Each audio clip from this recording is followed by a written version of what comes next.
Thank you for joining us, Joseph. This is your first time attending one of these streams. It This is is very very, exciting. it is. This is very surreal because this is the first time I've spoken to you. Um, Is it? yeah, We've just interacted on the internet a yes, fair bit, I uh, suppose. I used to frequent your Twitch streams like way back when.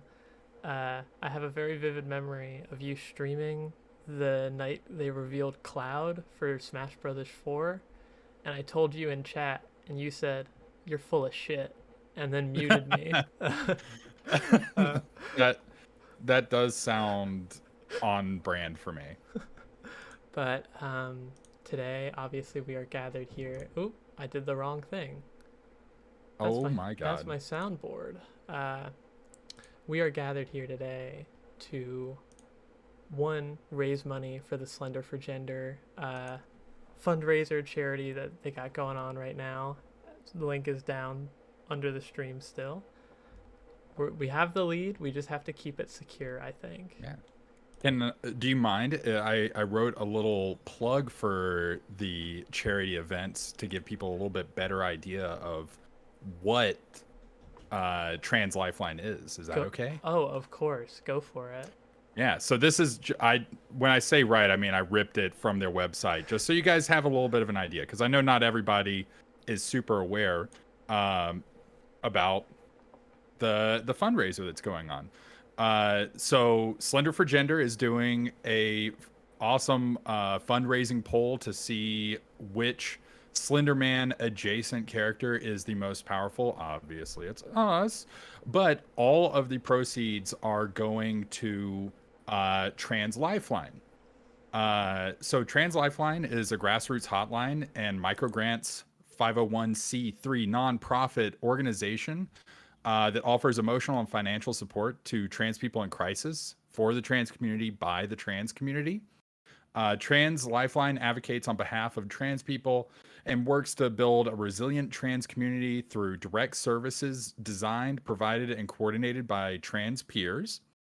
The hotline is there to provide peer support to trans people who need it, including in moments of crisis and suicidality.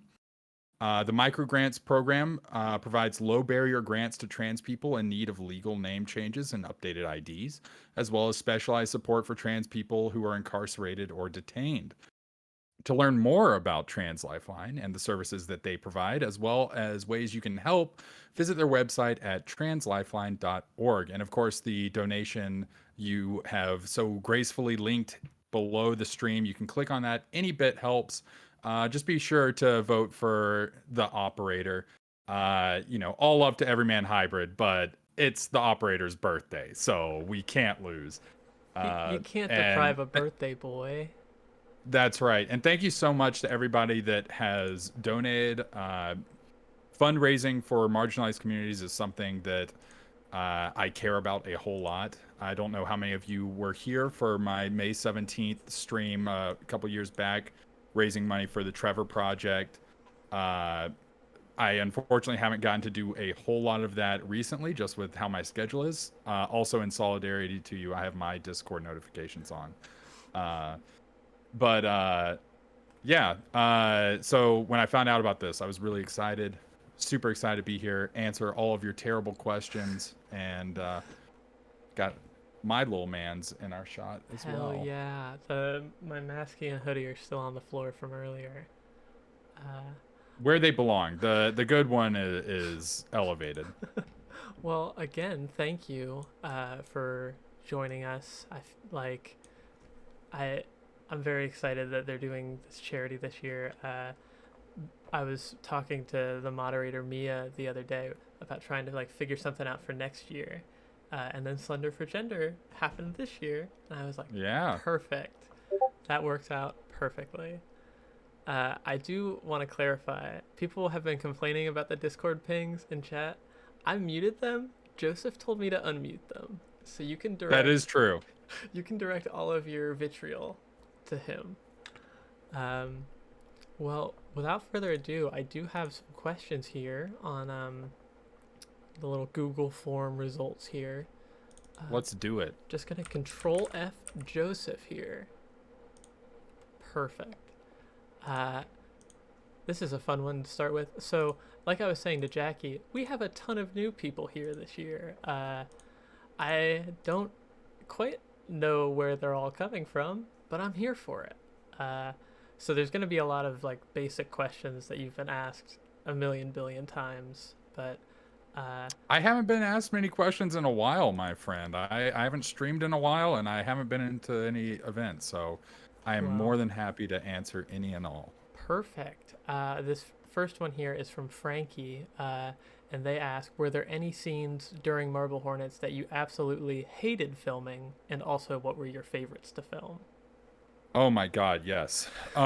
Basically anything that we filmed during the summer was absolutely miserable. Very Uh, fair. it, in particular, oh my goodness, I can't remember the entry number, but it's the one where Alex like peeps on Jay at Alex's car, and we see the operator right around that like abandoned building. Oh, that's It like, was over yeah. yeah, it was over 100 degrees that day. And it's not fun. Because the humidity in Alabama is oppressive as well. Entry 13, I will take your word on it, Pink Diamond. Thank you.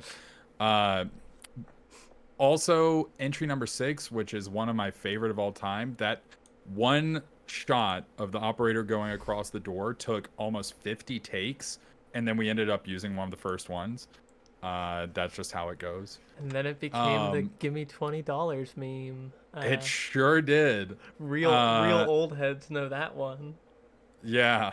And yeah, as for ones that we really liked filming, honestly, I think my favorite one to film was, or ones to film, were the ones in the school arc in season 3, because we had permission to be there. So No trespassing. there was no worry about being snuck up on, and it was kind of cathartic to be winding down the series finally, because it's like we actually knew where we were going. uh, Whereas other times it had been a little, where are we going? So I think that whole arc was a lot of fun to shoot. That is probably like the tightest part of Marvel Hornets, just writing wise. Like I remember Oh yeah. back in the unfiction days, way back when, just like each entry would drop, it would be a race to see who could post it first, and then just like those ones are like beefy too. Those are long videos, so it would be like Yeah. borderline frame by frame analysis of these like 15-minute long videos, uh, specifically those ones. Um, Yeah, I was thinking as I've been, lurking in chat and watching and everything, and there was the question to Jackie about what kind of changes you would like to see.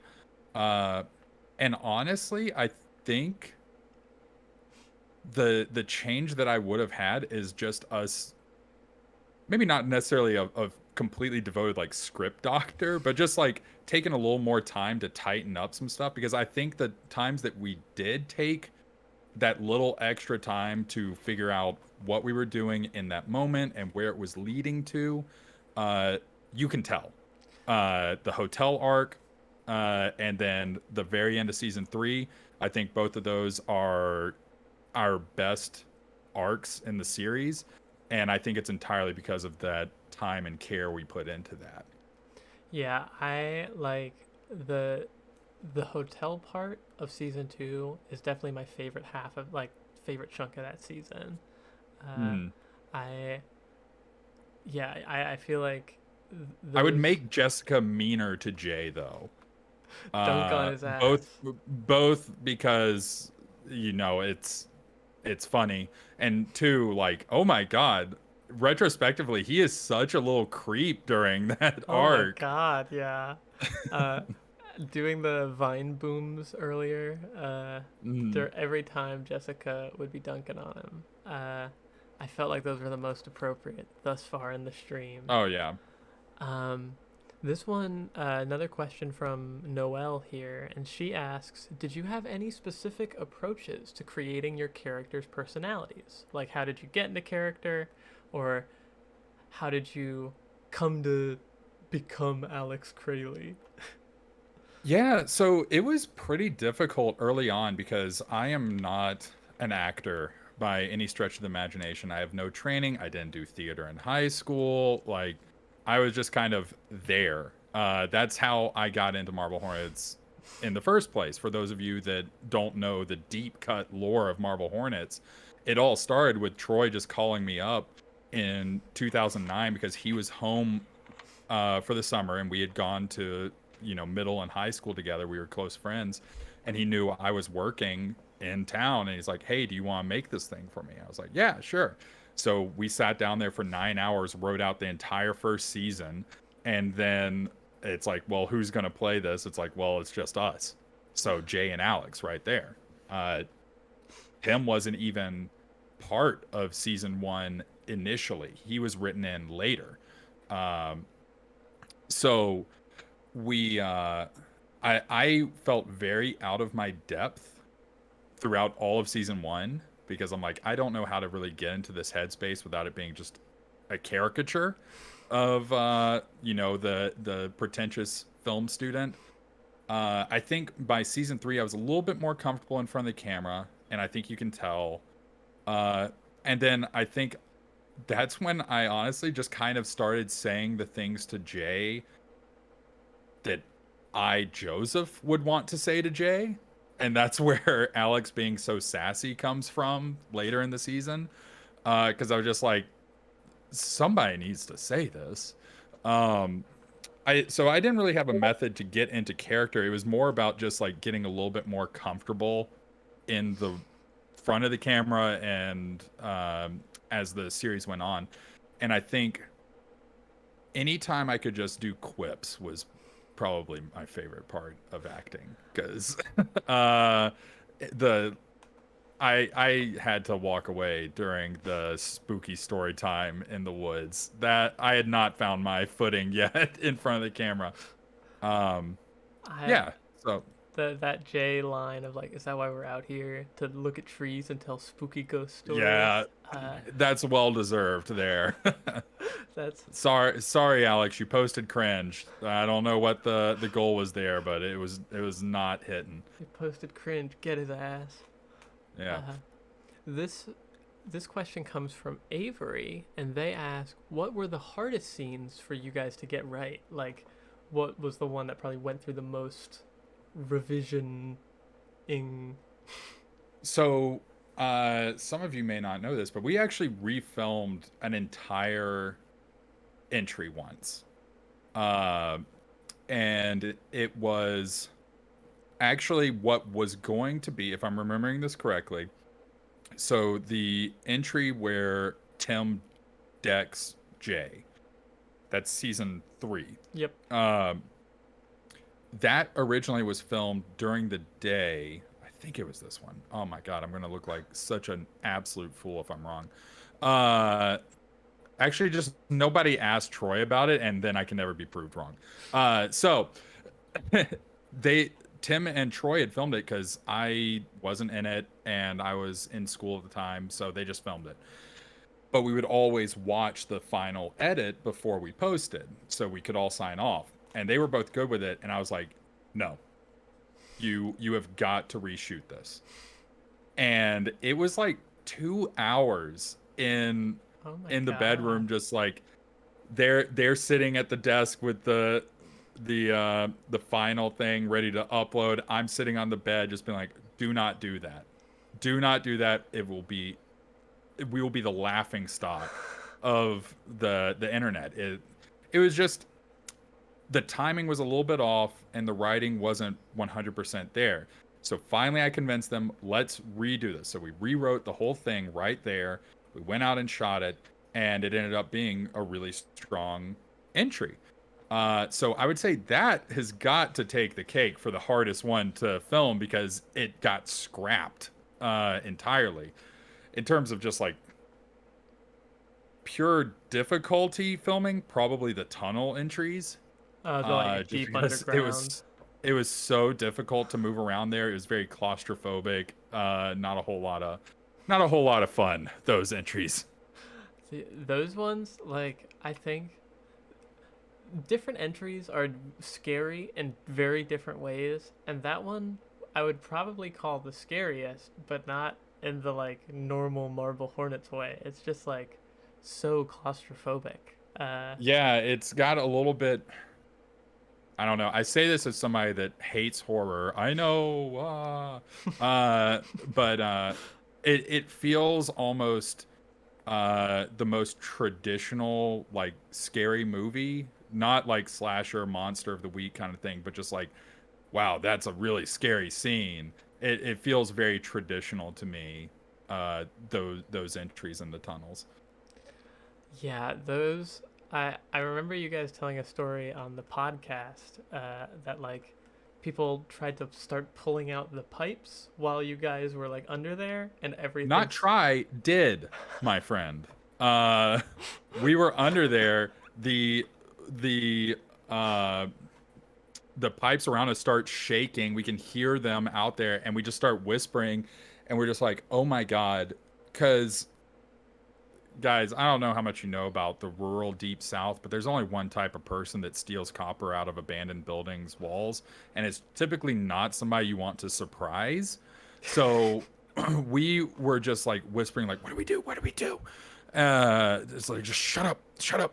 We're gonna die here. And I think it was just me and Troy that day, and we hadn't told people where we were.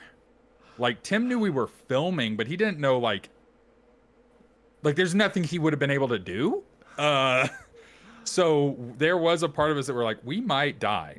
So it blew over and everything like that. And then we went out there and we filmed again, and Troy and Tim were in the tunnels, and I was like, "Hey guys, do me a favor. Can you just like whisper at each other?" And I'm standing out at the entrance, and they whispered, and it was like they were standing right next to me. So those guys knew we were under there the whole time, and just were like, "Whatever, pull those pipes out." yoink them So out. yeah, scary for the viewer, scary for us. I believe, unless I'm conflating, the also like at one point you guys ran into those dudes and they were like, "You guys looking for ghosts?" And you both Yes, just were like, "Yes, yes we are." excellent memory. It it was I it might have been the episode or the entry where we found out, oh yeah, they could definitely hear us. They pulled up like, y'all looking for ghosts? And we're like, yeah. And like, that building over there is haunted, which is uh hillbilly for y'all. Go on now. You go on and get. So we did. And then we were propositioned by someone else there. But I don't know that that's a story that's Yeah. quite safe for podcast here. Uh, I those I think those old podcast episodes are still available somewhere.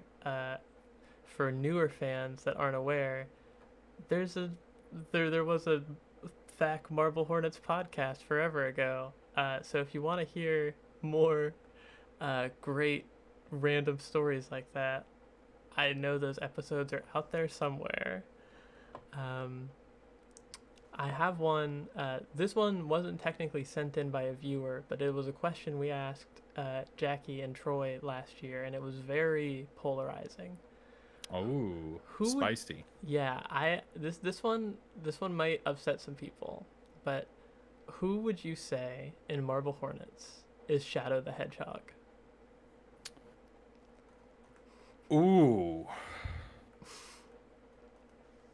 Oh man. That's a good one. All right, I think we need to do process of elimination here. So Jay is definitely not Yeah, Shadow the Hedgehog. no way. He is miles at best. Actually, John over here is the Sonic expert. So the question is, who in the Marble Hornets universe is Shadow the Hedgehog? She wow, that was instant. She says Alex. So if we were, cause gun, that makes sense. Cause gun. That Let's think about this logically. Okay, so let's go. Let's go through the rest of the cast then. Jay, do you agree would be Tails? Yeah, if anyone's gonna be. If Tails was really dumb, I think Jay is that. Tim, is Tim Sonic? I don't. I think he Tim's has got a to little be. bit. He's got a little bit of edge. Yeah, I think I agree with what is dog what. I think Tim might be a Knuckles. Oh, okay. I think he's more. I think it's at least more than. I don't know if there is a Ellis guy with earpods in the thing. That is Sonic. Man in Because he's just woods. there to have a good time, eat his chili dogs, listen to his music in the woods. I don't know if that blooper is in the like blooper reel, but you guys talked about one where Troy walked up to Ellis and he just turns around and goes, "What the fuck?" And then Troy had to He's walk like, "What the fuck, man?" had to walk all the way back God, down. it was so good. I mean, and it's entirely on us because we didn't tell him don't swear. So whoops. Is Brian Sonic? Oh, No, I don't think so. more like an SBO, working Espio? Who's Working- Espio? the chameleon. Oh, it's the like, chameleon. like the ninja. Like Oh, that's right. I was just taught about him. Sorry, I'm failing my Sonic homework over here. Is Brian Rouge? Oh wait. Brian Big the cat. Yeah. Yeah. I think. Okay. Sonic expert signs off on. That's close enough. Okay. Yeah. So. Yeah. Sorry guys. None of the main crew is Sonic. Alex is definitely Shadow. What was Jackie and Troy's answer on that? Oh, I don't quite recall. Mia, do you recall? Someone out here will Jessica was Shadow. Oh, yes, we did get some Jessica Shadow fan art. I'll have to find that and put it up on screen after this. I've received a ping from Mia. Jessica was Shadow. Yes, our experts have confirmed, but While I agree that Jessica is definitely based and shadow pilled, she doesn't use a gun. well, she does steal Alex's gun and she points it at him Oh, in 76. that's true. After she kicks him in the balls, which is also I would say pretty Shadow. Yeah. Dang. Do you see why You're onto something here. Do you see why this was so polarizing? I still think Alex, because he's got the I'm the ultimate life form energy. That's what I was thinking. That's true. So I think that would be the tiebreaker there, because gun is obviously very important to Shadow's character. But there's also I'm the ultimate life form, you're the faker, kind of deal. But good question. Also, just want to point out, Slender for Gender has now raised over $9,000. Oh my god! Give me 1 minute. Yeah, and but I will say the gap has been closed a little bit by Hybrid Sweep here. So anything you guys can give, it's a great cause, and we can't let the pretender. Sorry, I gotta get into shadow character. We can't let the fakers take over.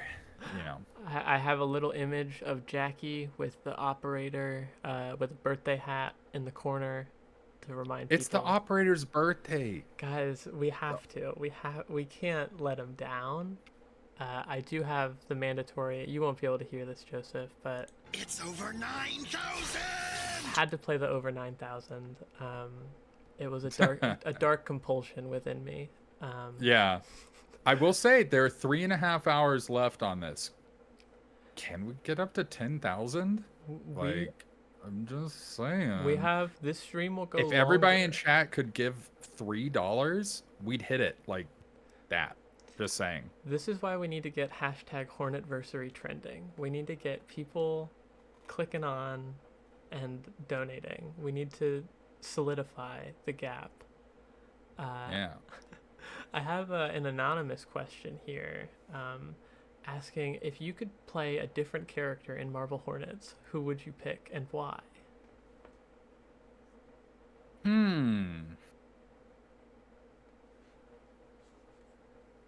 That's a good question. Jay, because then I wouldn't have to be in front of the camera. You did play Jay for like 2 minutes that one I time. did. I already have experience with that. I don't know. I've never actually considered that before. I always thought Brian would be fun, just because he shows up, everybody cheers, he goes away Yeah. again for 20 more entries.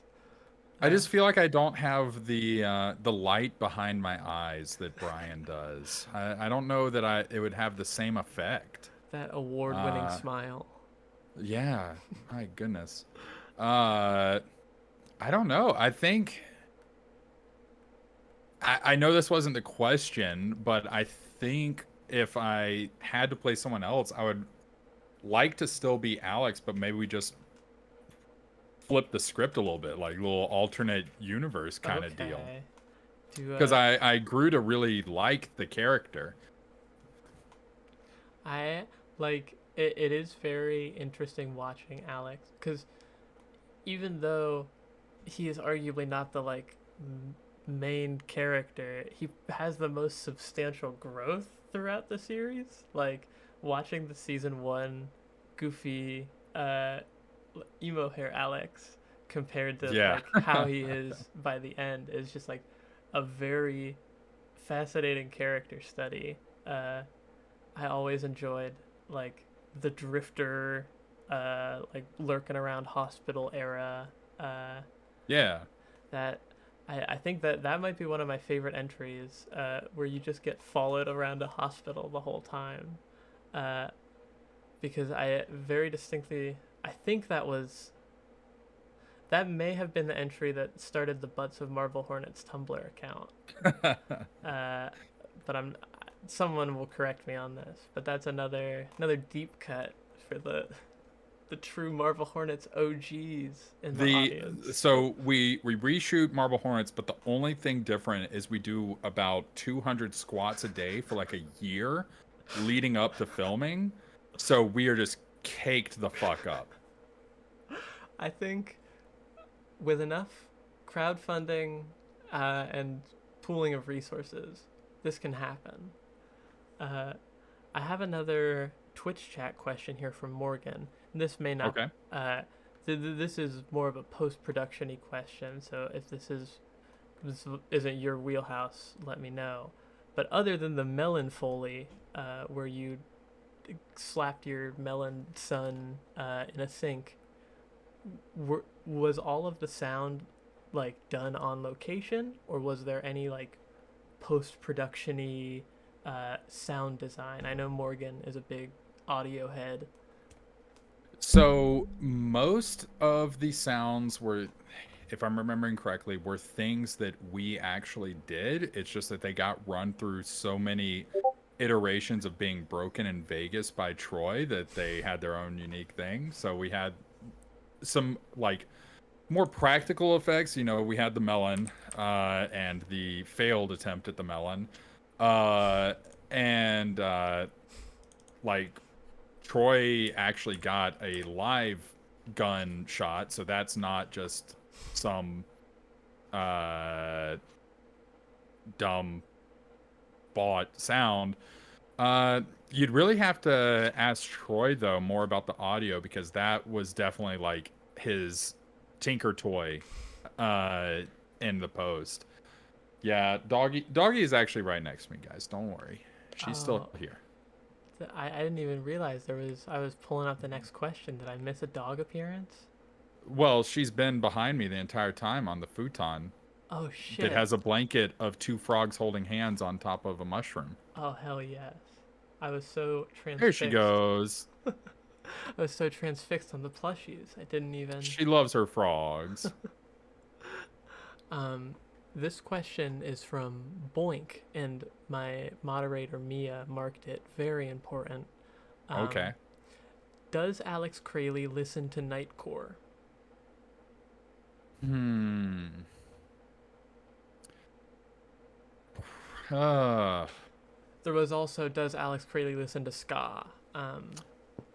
Which Ska, I would buy more than Nightcore.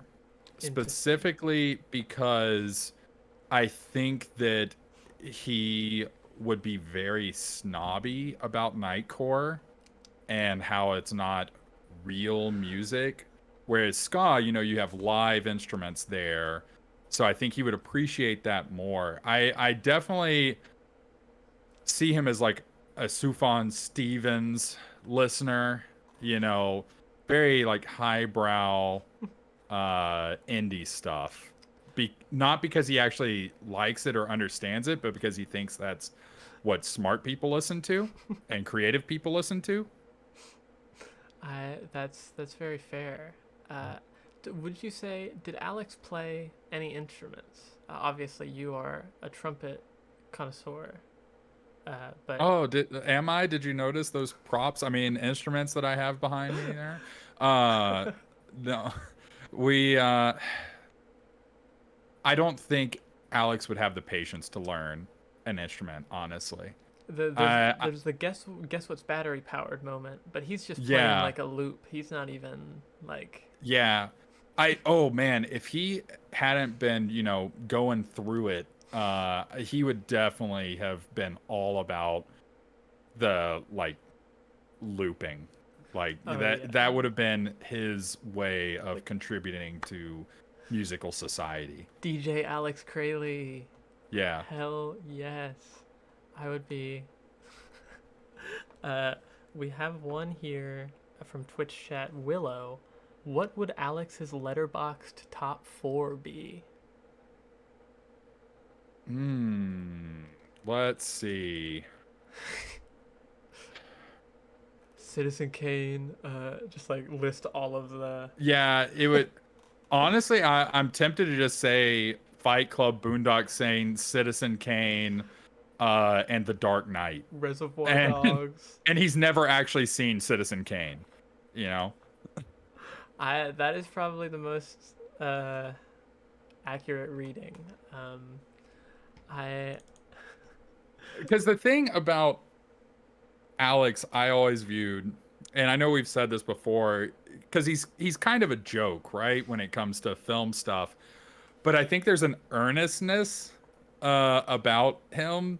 But the problem is he's a kind of a dumb guy, and he's so transfixed on like being taken seriously that he wouldn't ever like reflect. So it's like he would definitely be the kind of person that rejects all the pop culture stuff like mainstream. He would definitely be a guy that would stop listening to a band as soon as somebody else heard about it. But at the same time, he would only seek out those bands because he wanted to be the guy that wanted to do those. But at the same time, with like movies and stuff, he would like shit like Fight Club, Boondock Saints, Dark Knight.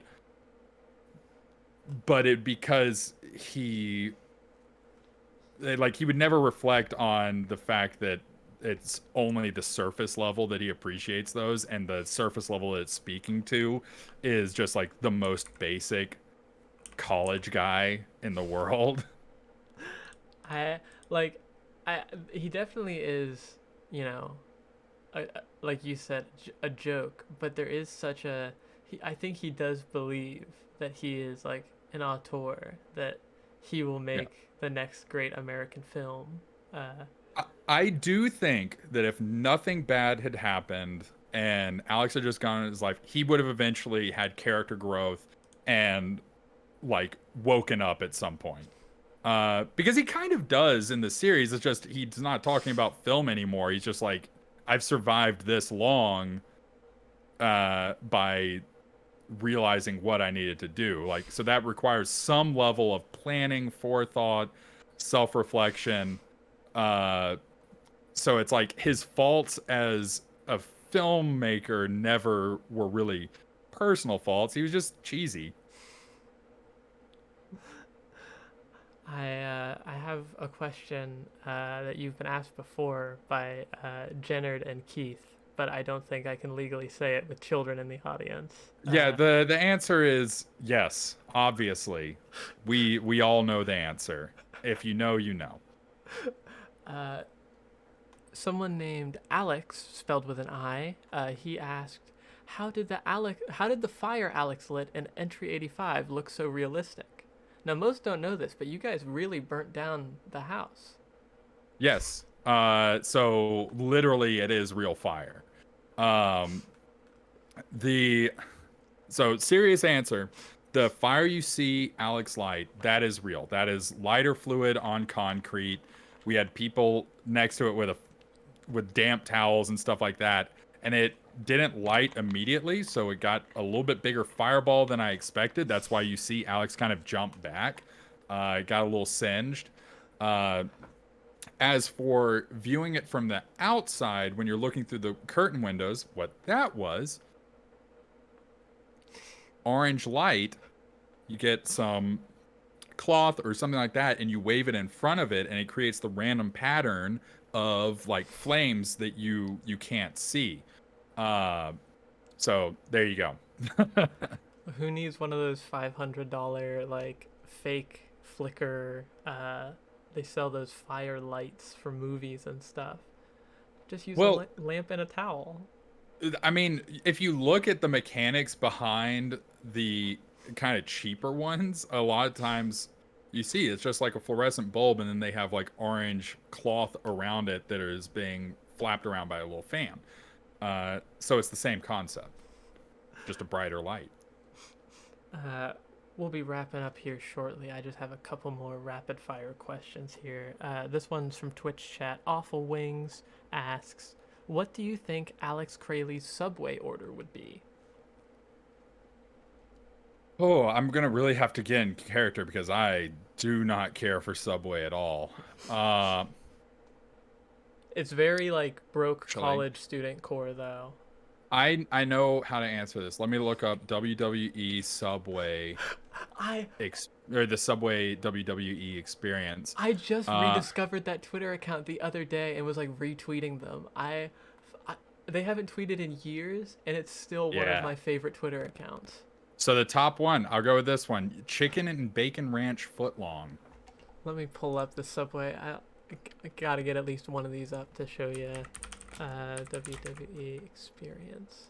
While you're doing that, just want to point out that we are $40.14 away from $2,500 being raised for the operator on the Slender for Gender charity event. Hell so yes. If somebody were to slip in and just, make that a nice round number instead of wacky change, that'd be super great for my brain. I think if we pool together as a community, we can totally get to 10,000. What you guys are seeing on screen right now is quite possibly the best Twitter account to ever exist. It's just Subway-themed WWE gifs, and it's the chicken bacon ranch footlong. That's me. That's literally me. My dad said he was going to pay for my chicken and bacon ranch footlong. When you and your best friend pull up to Subway at the same time, yeah, man. That's what Marble Hornets is all about when you think about it. Let's go with a couple more quick ones from the spreadsheet. Quick ones, slow ones, whatever, man. I'm here as long as you'll have me. Oh hell yeah! I know people are antsy for season 3, so we'll definitely get that started soon. But let's see what we got. Oh, AJ asks, how's your trumpet playing going? What made you want to be a musician? Ooh, wow. We're getting into Joseph lore. It's going well. I actually just played a show in Asheville with the Asheville Jazz Orchestra. I'm standing in as their lead trumpet player right now. Uh, Not really my bag. I'm more of a classical player, but money is money. Uh, but it's going well. As for what made me want to become a musician to begin with, I have always loved music. I was raised in a musical family. My grandfather was a chairman of a liberal arts university in Alabama for 26 years. My dad uh, plays guitar, sings. Basically everybody in my family has been a band kid, and I decided I wanted to do it, and it turned out I was pretty darn good at it. Now, Marble Hornets and lack of maturity derailed my aspirations for a while. And after Marble Hornets, I entered the working world for quite a while. I was making a career out of it. And then Mar- Marble Hornets hit. No. COVID hit. It's worse. And so I'm working management in retail during COVID, and I move up to North Carolina, and I'm just like, I don't want to do things that don't make me actively happy anymore.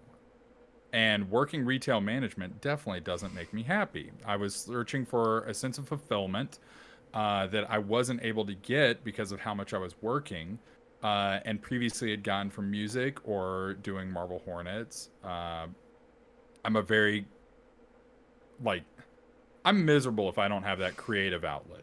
And so I quit my job.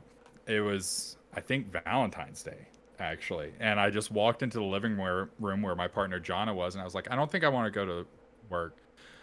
And they said, then don't. And I was like, no, like, again. And seeing people pop off. Oh, we hit $2,500 for the operator. Let's Oh, hell go. yeah. Thank you guys. Thank you so much. And they were like, okay, then don't. And so I didn't. And as some of you will know, I streamed for a while. I streamed for pretty much a year. I was like, I'm going to give it that long. And by the end, my heart just wasn't in it. The community is fantastic. And I love chatting with people. It wasn't the creative outlet that I needed. So I was like, I want to play trumpet again. So let me look up the closest trumpet professor, and I did at Western Carolina University, and I did a lesson, and he was like, hey, so you thinking about coming? I was like, I don't know, man. I don't know. I don't want to take out more loans for a music degree. And he's like, well, tuition in North Carolina for Western is subsidized, and it maxes out at per year like less than a semester at University of Alabama cost me. And so long story short, I, like, at the very end of the year, like after the deadline to enroll, I was like, I think I do want to go back into music. So it was this wild scramble, and here we are a year and a half later, and still playing, getting ready for grad school here in a couple of years, and it's great. So music is always one of those, it's that kind of hobby that I think everybody should do, because even if you don't pursue it as a job, and I think too many people try to pursue creative endeavors as a job, which, as some of you I'm sure are very familiar, can drain you of the passion for it. At the very least, you have one of the coolest hobbies around. So make music, make art, make film, do something, because it is very enriching. That was a very long answer for haha trumpet. Hell yeah, though. Like, you're right out the money. I definitely think, like, too many people subscribe to, like, the hustle culture mindset where, like, I gotta turn my hobby into my job. But Yeah. it's just fun to make stuff and do stuff and just have, like, something for fun. But Yeah, and it kind of ties into the question that Jackie had, and I love Jackie's answer about making stuff for yourself, because that is very true. Something that we get asked a lot in regards to Marble Hornets is basically like how to make a popular series, and it's like, well, don't. One, if you set yourself up to try to make something that other people are going to enjoy in large quantities, you are very likely going to be very disappointed and you're going to feel like a failure when you really shouldn't. Um, the only reason Marble Hornets got popular, in addition to, the love and level of care that we put into it was luck. And to say otherwise is disingenuous, in my opinion. We did a lot of things right that without doing them, we wouldn't have succeeded. But luck is always a factor. And when you're pursuing creative endeavors like filmmaking, the most important thing to do is to not look at what other people want to watch, but what do you want to create? What story do you want to tell? And what music do you want to make? What art do you want to put out there? Like, what is your vision? And start there. And yeah, went off the reservation again. But I love talking about this. And I think that's probably the most helpful advice we've given anybody that's asked about making a series specifically is, one, just do it. Just start filming, whatever. And two, make what you want to see. Don't worry about the other stuff. Like, you're putting the cart before the horse there. I like, especially with this whole wave of like analog horror, and I know there's a lot of younger people getting back into the scene. I really do feel like there is this desire to just try to make the next big thing, the next local 58, the next, and Mm-hmm. I think you are right on the money that it just makes stuff that you like, and it really is just down to luck, especially like with TikTok and the whole totally random algorithm. Like, Yeah. it nothing on the internet makes sense. So just do cool shit. It's true. This one, I think we're gonna wrap up here after this question, but this one is from Morgan. A big studio approaches you to make a Marble Hornets movie and leaves the casting decisions in your hands. Which A-list talents do you scout?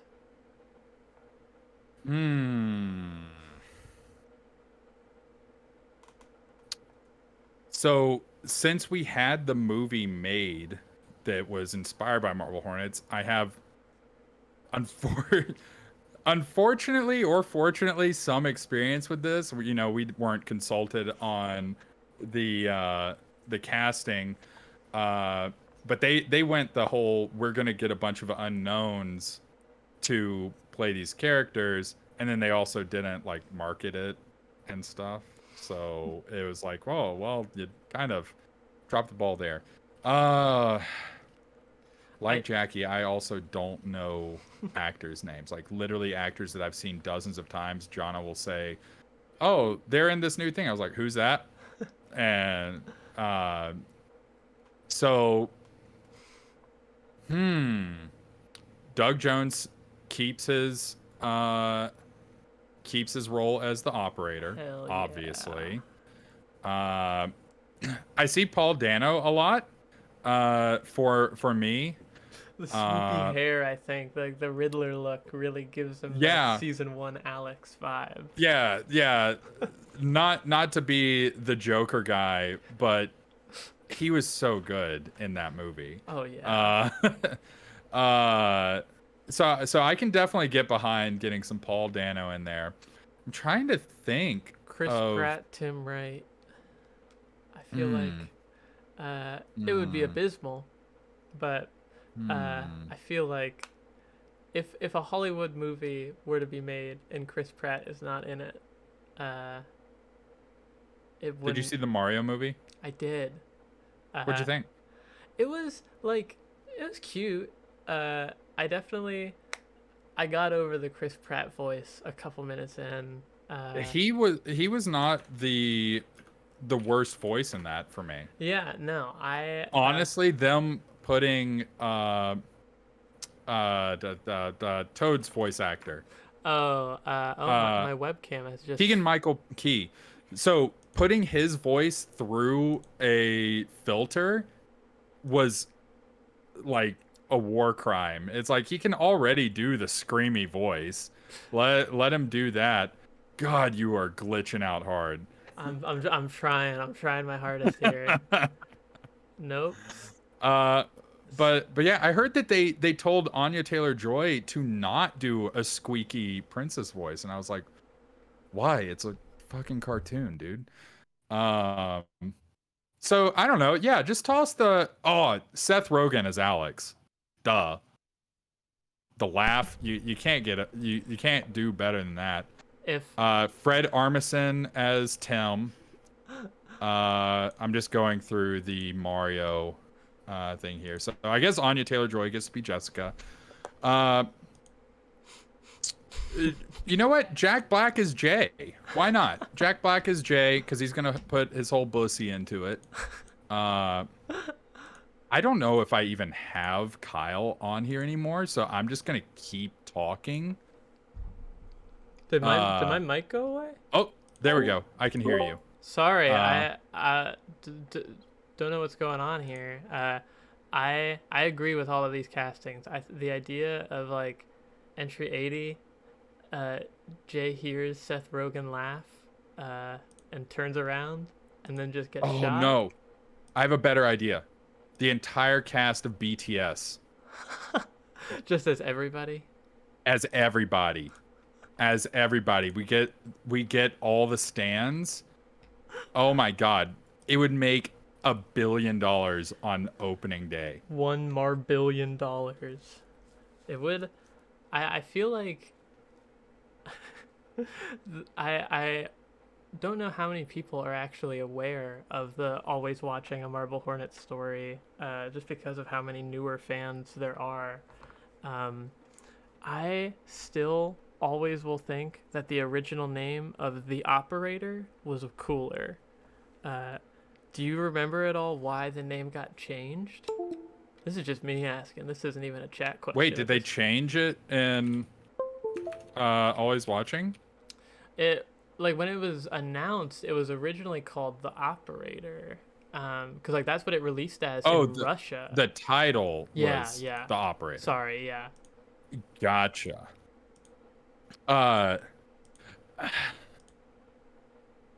Yeah, I don't know. I mean, the whole movie, from what I'm led to believe, was pretty mid. The I'll be honest, I didn't see it.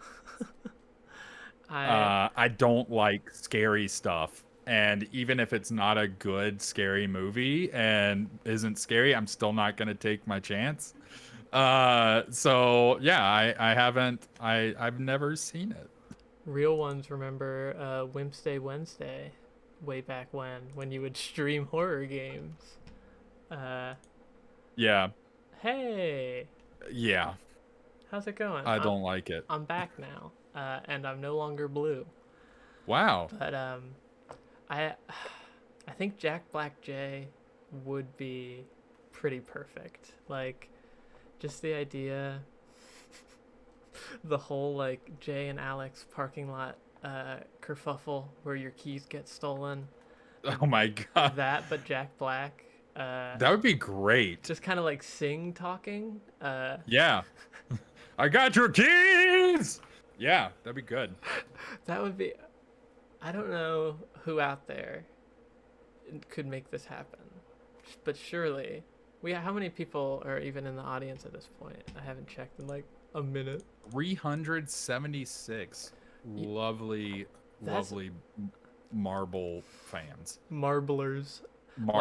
Last year we capped out at about 100, so this is pretty insane. Marble heads. But one of you of the 376 watching, one of you has to be a Hollywood executive, statistically speaking. That math tracks, man. I think someone's got to make this happen. But before we wrap up and get started with season 3, did you want to plug Slender for Gender or anything else you're doing right now? You read my mind. So for those of you that weren't here for my initial plug, here it comes. And if you were here, here it comes.